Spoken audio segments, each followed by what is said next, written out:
नमस्कार दोस्तों, आप सभी का स्वागत है वर्क्स केमिस्ट्री क्लासेस में। और आज हमारा जो टॉपिक है 9th क्लास का फर्स्ट चैप्टर, जिसका नाम है हमारे आसपास के पदार्थ या मैटर इन आवर सराउंडिंग, यानी कि हमारे आसपास में रहने वाले पदार्थ, उसके बारे में हम जानकारी हासिल करेंगे। और इस चैप्टर से संबंधित जो भी हमारे टॉपिक हैं 9th क्लास के फर्स्ट चैप्टर में, उन सभी के ऊपर हम डिस्कस करेंगे।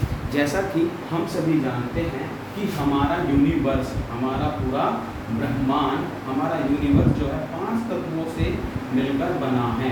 5 तत्वों से मिलकर बना है, जिन्हें पंच तत्व कहते हैं, जिन्हें पंच तत्व भी कहते हैं। अब ये 5 तत्व कौन कौन से हैं? 5 तत्वों में सबसे पहला आता है पृथ्वी, नंबर 2 पे आता है वायु, नंबर 3 पर आती है अग्नि, नंबर 4 पर आता है जल और नंबर 5 पर आता है आकाश।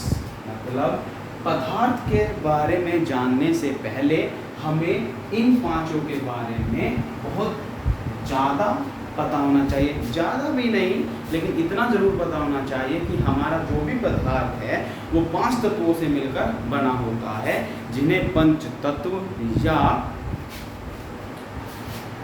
पंच तत्व कहते हैं। हमारा ब्रह्मांड भी इन्हीं 5 चीज़ों से मिलकर बना है: पृथ्वी, वायु, अग्नि, जल और आकाश। इन 5 के बिना पृथ्वी पर जीवन संभव नहीं है। अब हम अपने चारों तरफ जो भी वस्तुएं देखते हैं, उनमें कहीं ना कहीं इनका रोल जरूर होता है। अब हमारा सबसे पहला जो टॉपिक होता है, कहने का तात्पर्य कि पदार्थ। ये पदार्थ होता क्या है? पदार्थ जिसका मीनिंग होता है बेटा मैटर, जिसका मीनिंग होता है मैटर, पदार्थ। अब ये पदार्थ है क्या? पदार्थ एक ऐसी वस्तु जिसमें द्रव्यमान और आयतन दोनों होते हैं, अर्थात जो स्थान घेरती है वो कहलाता है हमारा पदार्थ। तो पदार्थ की डेफिनेशन क्या है? पदार्थ क्या होता है? पदार्थ एक ऐसी अवस्था होती है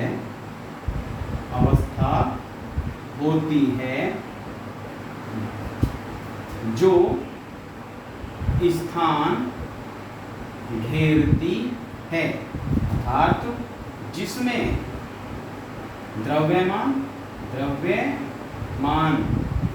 और आयतन दोनों उपस्थित होते हैं,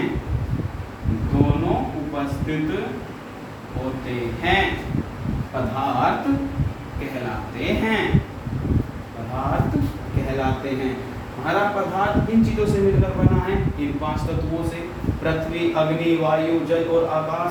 पदार्थ की डेफिनेशन क्या कहती है? कि पदार्थ एक ऐसी अवस्था होती है जो स्थान घेरती है, जिसमें द्रव्यमान और आयतन दोनों उपस्थित होते हैं। क्या कहलाता है? पदार्थ कहलाता है।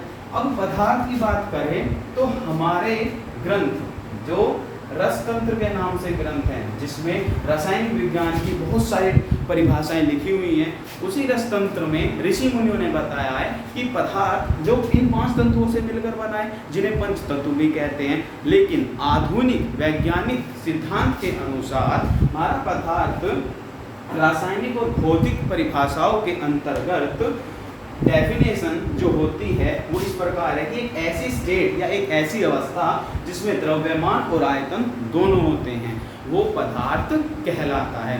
पदार्थ की 3 अवस्थाएं होती हैं। पदार्थ की 3 अवस्थाएं होती हैं। नंबर 1 ठोस, सॉलिड, नंबर 2 गैस, जिसे लिक्विड कहते हैं, और गैस और थर्ड द्रव, लिक्विड। सॉलिड, लिक्विड और गैस, या सॉलिड, गैस, लिक्विड, ये तीनों ही अवस्थाएं पदार्थ के अंदर आती हैं। अब पदार्थ की सबसे पहली अवस्था आती है ठोस। अब ठोस क्या होता है? ठोस की कंडीशंस क्या होती हैं? उसके बारे में हम जानकारी हासिल करेंगे। तो सबसे पहला टॉपिक आता है पदार्थ के अंदर, वो है ठोस।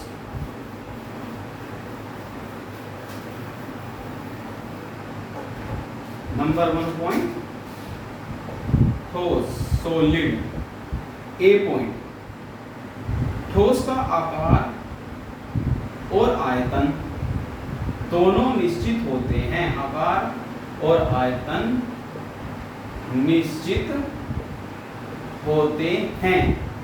बी, इनमें आकर्षण बल पाया जाता है। आकर्षण बल पाया जाता है। थर्ड पॉइंट, इनका घनत्व अधिक होता है, जिसके कारण ये पानी में डूब जाते हैं। ये 3 पॉइंट हैं सॉलिड के। नंबर 1 क्या है कि ठोस का आकार और आयतन दोनों निश्चित होते हैं। दूसरा पॉइंट है इनमें आकर्षण बल पाया जाता है। तीसरा, इनका घनत्व अधिक होता है, जिसके कारण इन सॉलिड से बनी जो चीजें होती हैं, ईंट, आयरन, ये सभी के सभी पानी में डूब जाती है। पहला पॉइंट में तुम क्लियर करें, आकार और आयतन। तो जैसा कि एक ईंट का आकार भी फिक्स होता है और उसका आयतन भी फिक्स होता है। दूसरा पॉइंट आता है इनमें आकर्षण बल पाया जाता है। आकर्षण बल पाए जाने का कारण है इनके मॉलिक्यूल्स, इनके जो अणु होते हैं वो सभी आपस में मजबूती के साथ बंधे रहते हैं। ये एक स्थान से दूसरे स्थान तक नहीं जा सकते, लेकिन एक ही स्थान पर ये वाइब्रेट होते हैं। थर्ड पॉइंट आता है हमारा घनत्व यानी कि डेंसिटी। अब ये डेंसिटी इनकी ज़्यादा होती है, जिसके कारण ये पानी में डूब जाते हैं। नेक्स्ट पॉइंट आता है हमारा लिक्विड के बारे हम अगली वीडियो में चर्चा करेंगे। धन्यवाद।